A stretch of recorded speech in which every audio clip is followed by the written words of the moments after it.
In Oakland, dozens of people have to find a new place to stay tonight. Their homeless camp was torn down. What's left is a ton of trash.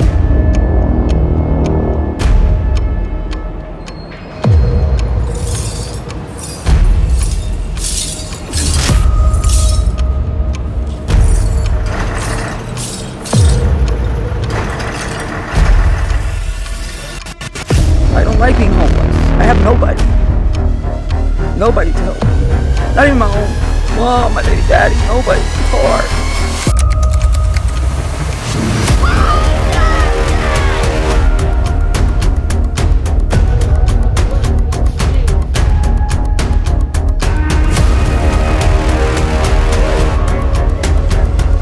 Just, unfair, inhumane.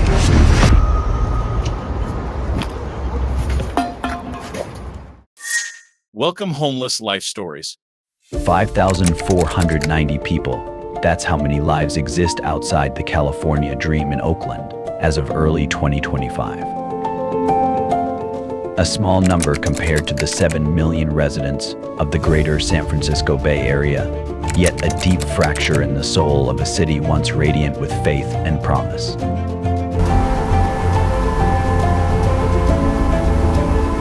Since the 1970s, Oakland has been a place where workers, teachers, and immigrant families came to begin again. They bought their first homes, sent their children to school, and believed in a future of dignity. But today, the Oakland dream fades quietly in the shadows. Average rent has reached $2,800 per month, far beyond the reach of the working hands that built this city. Along Adeline Street, beneath the MacArthur Bridge, blue tarps line the sidewalks between gleaming new towers. Each tarp tells a story of a lost job, an unpaid medical bill, or a forgotten hope. The light shines in the darkness, and the darkness has not overcome it. That verse echoes like a reminder, even when dreams fade, the human spirit can still rekindle what was lost. Because behind the numbers, Oakland still breathes with warmth, resilience, and untold stories waiting to be heard.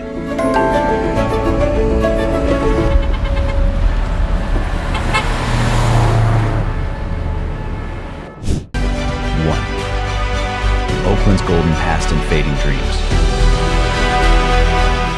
There was a time when Oakland was called the golden heart of California, where the American dream blossomed in the hum-ums, the horns of ships, and the laughter of working families who had just bought their first homes. In the 1970s, this city symbolized faith and hard work and opportunity. But half a century later, that dream was breaking apart, street by street. Between 2020 and 2025, Oakland's homeless population rose 34%, a figure reflecting not just economic collapse, but a loss of collective faith. Average rent now exceeds $2,800 a month, while the average worker earns around $24 an hour, meaning they must work almost non-stop to keep a roof over their heads. In Fruitvale, Elena, 52, once a school janitor, devoted her life to education. But one missed rent payment led to eviction. Now she lives in her old sedan near Lake Merritt, the same place she used to take her family on weekends. I used to clean classrooms for children, she says hoarsely. Now I have no home of my own. The contrasts of modern Oakland are painfully vivid. Luxury condos shimmering over torn nylon tents, graffiti walls spelling hope facing rows of shelters filled with those who've lost it. For where your treasure is, there your heart will be also. Perhaps the Oakland dream isn't dead, only buried beneath towers too grand for most residents to enter. And perhaps through stories like Elena's, the city might still find the compassion it once knew. Join us in part 2, the scale of the crisis, where numbers reveal not just data, but human lives behind every statistic.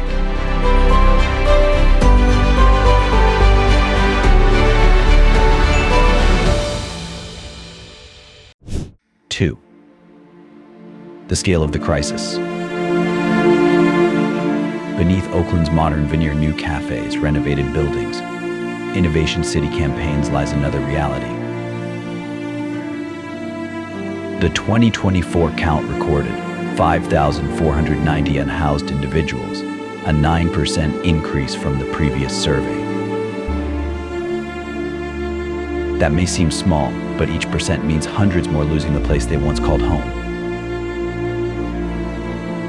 Of these, 67% live entirely outdoors without roofs, clean water, or safety in vacant lots along East 12th Street and beneath I-880, where the hum of cars becomes the lullaby of sleepless nights.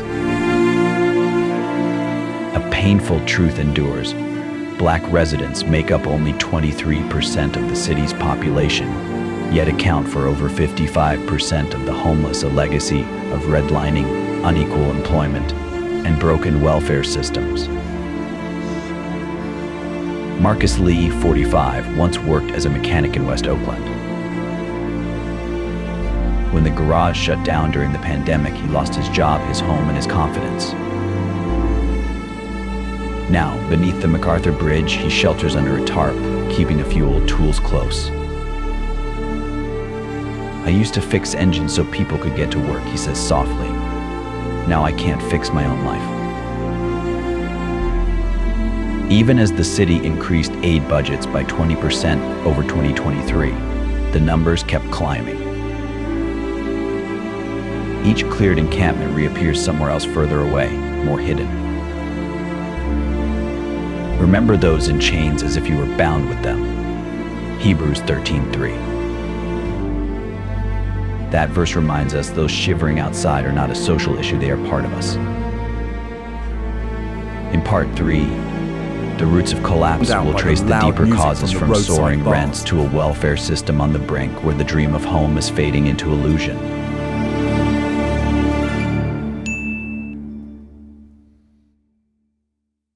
Three, the roots of collapse. To understand how Oakland, once one of California's most prosperous cities, fell into such deep homelessness, we must face its roots. This is not just a story of tents and shelters, but of decades of imbalance between housing costs, wages, and opportunity. From 2010 to 2025, the cost of living in Oakland rose by over 58%, while median income grew only 20%. A one-bedroom apartment now costs more than $2,800 per month, higher than the monthly income of many service workers. Meanwhile, affordable homes have been demolished to make way for luxury condos, pushing thousands out of the city where they were once built. When the foundations are destroyed, what can the righteous do? Psalm 11:3. The foundation here is not just brick and stone, it's social justice slowly eroding. Nia Brooks, 38, once a waitress downtown, lost her job after a workplace injury. Without insurance, she fell behind on rent and eventually lost her room. Now she and her 7-year-old daughter live in a small tent on 14th Street, near her former workplace. I didn't choose this life, she whispers. I just ran out of choices. Stories like Nia's are common in Oakland, a city where one small fall can mean losing everything. Understaffed aid programs, slow bureaucratic systems, and runaway housing costs push hundreds off the map each month, no longer listed as tenants, no longer with an address to receive mail. It's a vicious cycle: job loss, eviction, hopelessness, exclusion. In Part 4, the red zones of Oakland, will enter the city's red zones where policy, failure, and humanity collide, and tents become both refuge and silent protest.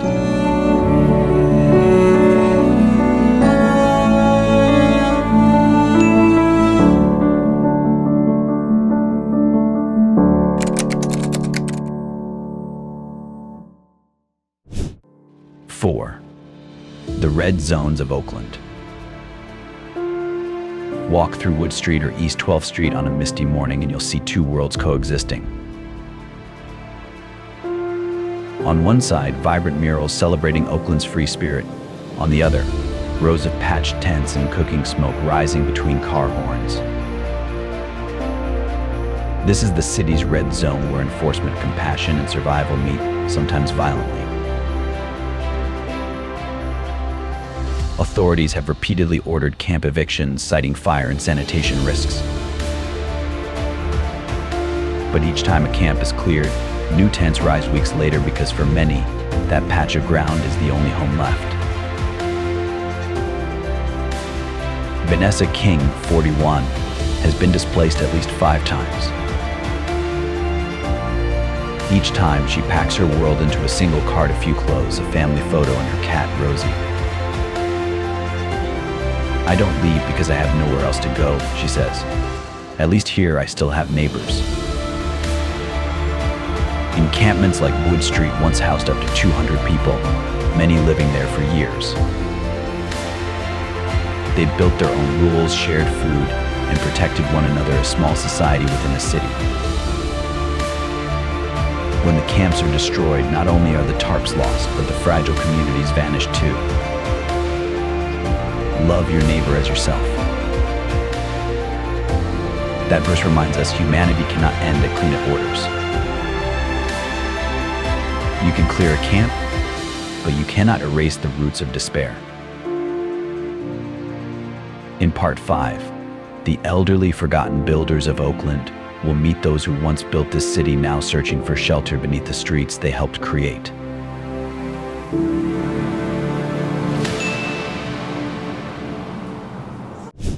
Five, the elderly forgotten builders of Oakland.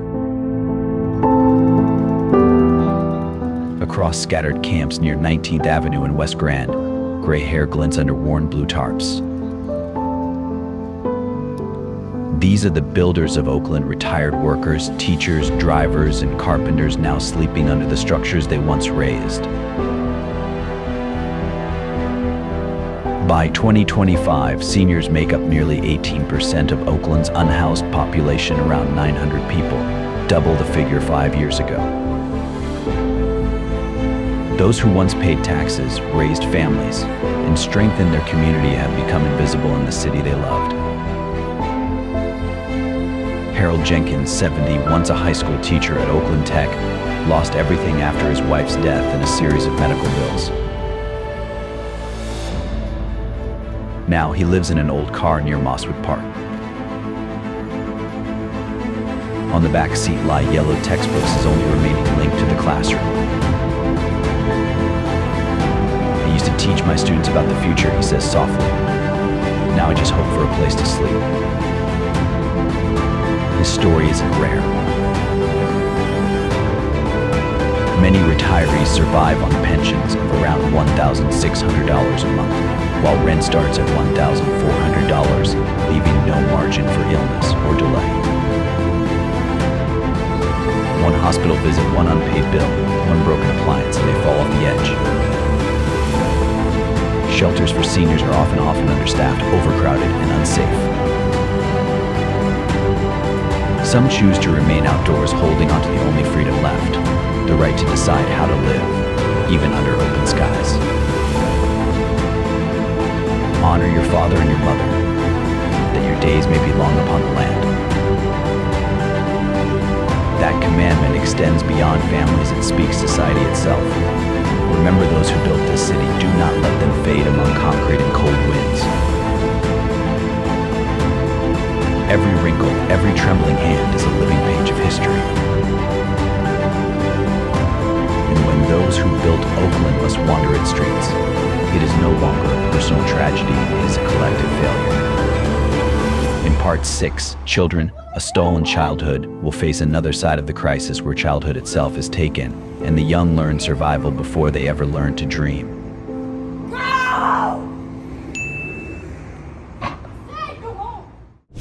6. Children, A Stolen Childhood. On foggy mornings in Mosswood Park or along the 73rd Avenue freeway, you can see small feet darting around tents, children's laughter rising amid the smell of cook fire smoke and trash. But this isn't a playground. It's an open-air school where more than 1,400 children in Oakland are growing up without a roof over their heads. They have no ID documents, no address to enroll with, and transfer schools dozens of times in a single year. Some sleep in cars with their parents, others in tents, where each night's lesson is how to stay warm instead of how to read. The situation is worsening. 1 in 25 children in Oakland is considered homeless, according to the 2025 report, and the real number may be even higher. Maya Carter, age 9, lives with her mother in a tent community near San Pablo Avenue. Each night before sleeping, she whispers, "I just wish for a real house to sleep in." A dream so simple it breaks the heart, because at her age, wishes should be for an ice cream, a doll, or a fairy tale book. When children grow up in instability, the wounds are not just hunger or cold, but the erosion of trust and safety and love. Years meant for learning how to believe become years of learning how to survive. Let the little children come to me, do not hinder them. That verse reminds us that children must not be pushed to the margins of the world, not by poverty, not by difference. They deserve protection, love, and to be seen. Oakland cannot call itself a city of the future if that future is being stolen from today's children. When Maya and hundreds of others lie beneath open skies, this is not only a humanitarian crisis, but a wake-up call about how we define compassion. In Part 7, A City Losing Its Heart, we will see what happens when fear and fatigue overwhelm empathy, and when a city begins to lose its very soul. 7. A City Losing Its Heart. When night falls on Adeline Street, streetlights cast their glow on shuttered windows. Below them, dozens of unhoused people lie wrapped in blankets, silent. No one speaks. There are no more conversations, no more arguments. Only the quiet of a city grown accustomed to pain. Rents in Oakland rose another 10% in 2024, while more than 5,000 people had to leave the city because they could no longer hold on. Once bustling neighborhoods are thinning out. Small shops on Telegraph Avenue and International Boulevard are closing for lack of customers. Those who remain, both residents and the unhoused, look at one another with eyes that mix compassion and fear. Within a single year, 700 security incidents were recorded around encampments. News of fires, thefts, and scuffles fills the air, making residents anxious and prompting the city to respond with more rules, more police, more barricades. But what is collapsing faster than the makeshift tents is the thread that binds person to person. Mrs. Evelyn, who has long run a small grocery in Fruitvale, says, "I used to give free coffee to people on the street every morning. But now there are so many, I'm afraid I can't keep up." Her voice holds both sadness and shame, not because she has stopped helping, but because the city has turned kindness into a choice one must ration. Oakland was once known for solidarity, for social movements and street art. Now prosperity and poverty exist on parallel streets, and the community's soul fractures a little more each day. Let us not love with words or speech, but with actions and in truth. That verse is a mirror for Oakland. Compassion cannot live as a slogan. It must be rekindled through small acts from each resident, on every block. If a city lets fear smother mercy, it doesn't just lose housing for the unhoused, it loses its own heart. Indifference more than poverty is what kills community. And in Oakland, it is happening every day, as quietly as cold wind slipping through rusted tin. In Part 8, Building a Future with Affordable Housing, we'll explore a path to renewal.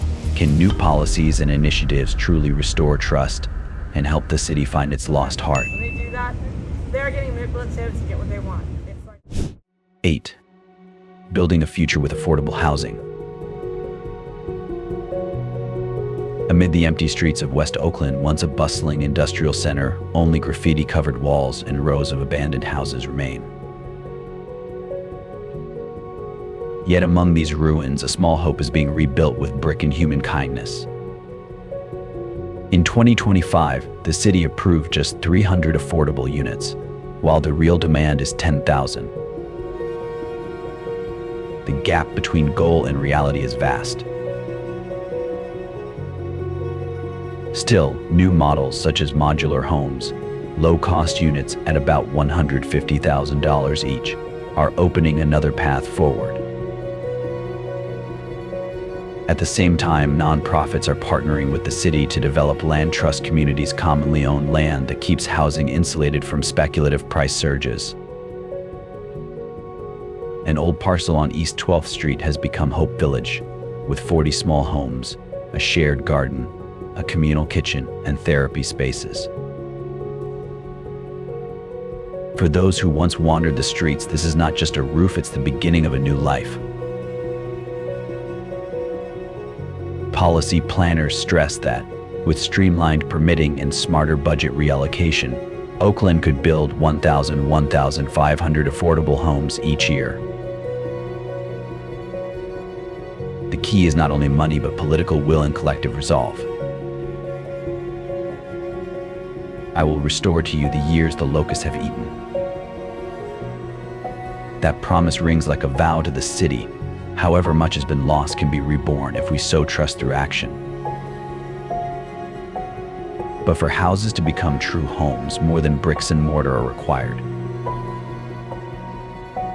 We need job programs, healthcare, mental health counseling, and above all, a community willing to see one another with merciful eyes. Oakland is not short on brains or budgets, it is short on a people-first vision.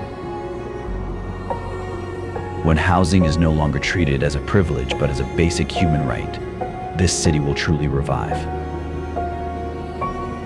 In Part 9, Empowering Communities Through Job Training, we'll see why a home brings safety, but a job restores dignity, and how employment programs are quietly helping people step back into the light.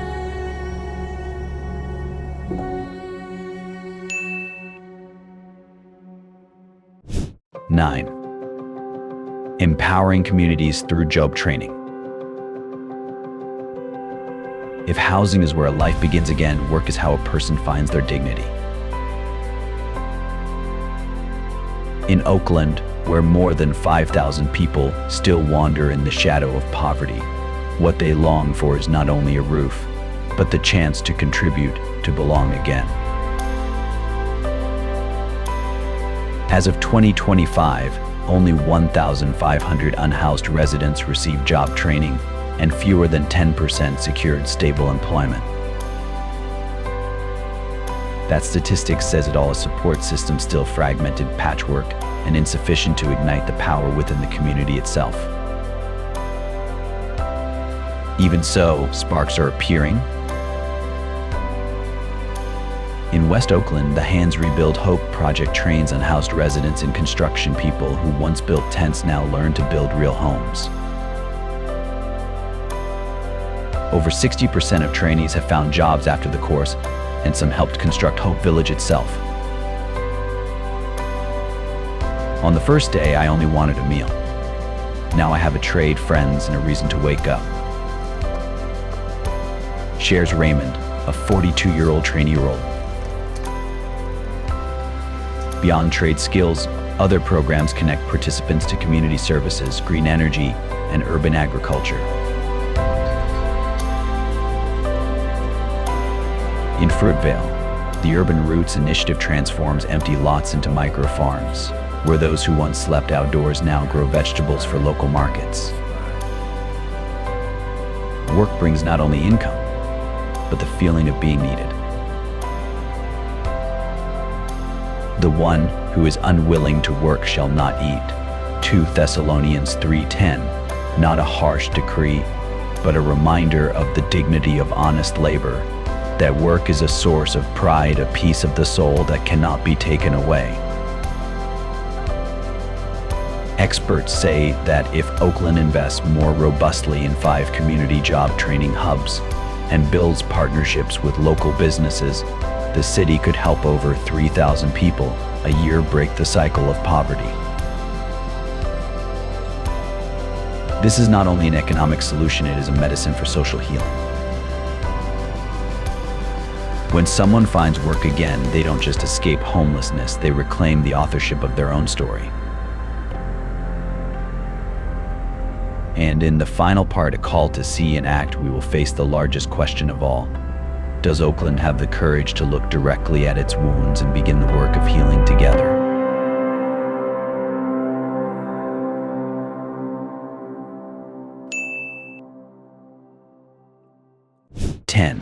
A call to see and act.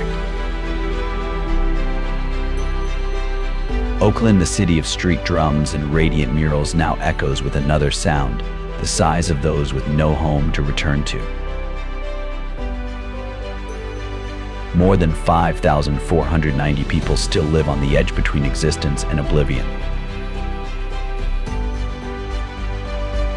Every face on 14th Street, beneath the MacArthur overpass, or in Mosswood Park tells a story of dreams, loss, and a hope not yet extinguished. From Elena, who once cleaned classrooms and now shelters under a tarp on the sidewalk, to Harold, the elderly teacher holding old textbooks as if cradling the past, they are inseparable from the soul of this city. But if we look without seeing, listen without hearing, then we are the ones truly lost. Blessed are the merciful, for they shall receive mercy. That verse is not only a teaching, it is a reminder for every beating heart in this city.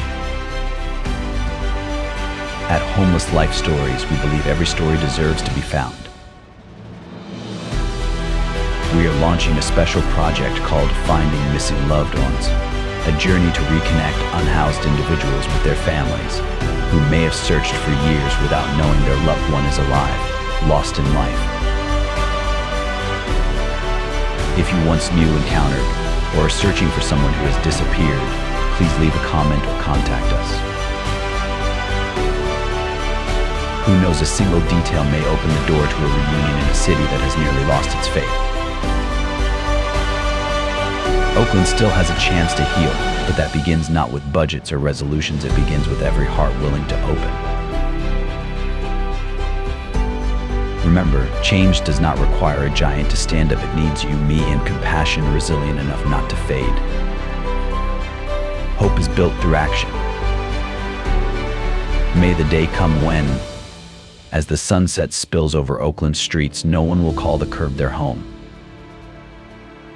And then perhaps God will smile and say, you have loved this city with your own hands. Amen.